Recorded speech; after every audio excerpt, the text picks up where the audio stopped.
So I know you take a lot of pride in your submission game, but how nice was it to finish someone with strikes for the first time? That's not the first time. In China, I made a guy tap out to strikes, so it's not my first finish like that, but, that's what I do. I just put a pace on guys that they can't match, a lot of punches in the face, a lot of volume, and I just make guys quit. That's what I've been doing since college wrestling days.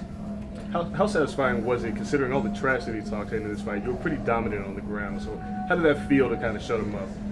It was satisfying, but, it's not a big deal. He's not a big name or anything, so I don't really take a lot of pride in it. I expected to finish him. That's why I told everybody on media. I said, hey, I'm going to finish him. I told Joe Silva I'm going to finish him, and then I want to slot on UFC Portland in my home, and that's what I did. So, that's why I wanted to make sure I proved the point.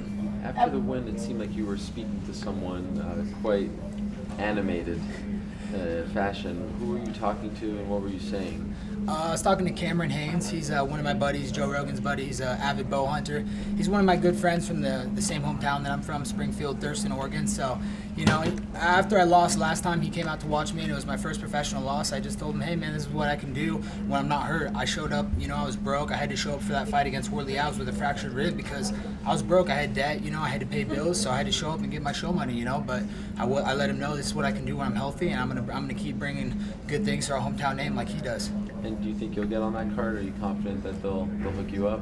I'm confident because, we were telling Joe Silva every day, hey, we want a slot on there. We're not overlooking this guy, but we're confident we're going to go through him flawlessly, and we want a slot there. I could bring a lot of people into that arena.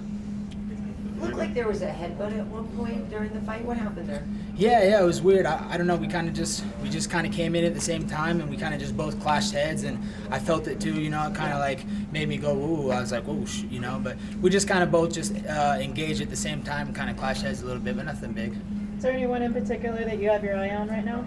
Anybody ranked. Dong Hyun Kim. I would love to get Dong Hyun Kim. I've been talking about him for a while.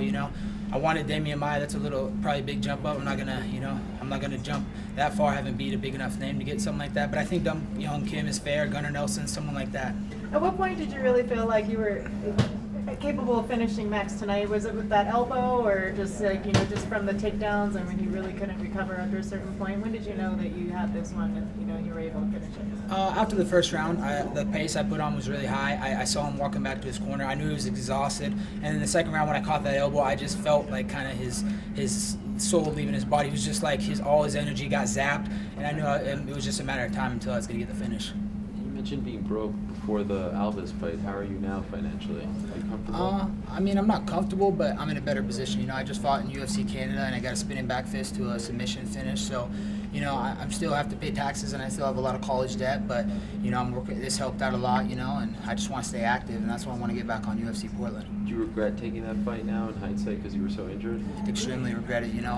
My coaches thought that I took the cortisone shots, and I thought that we could do it, but we didn't train. We didn't even warm up backstage. We just walked out to the fight, and we just thought that we thought that with my heart we were going to win because I've been through fights where I broke my hand and I won the fight.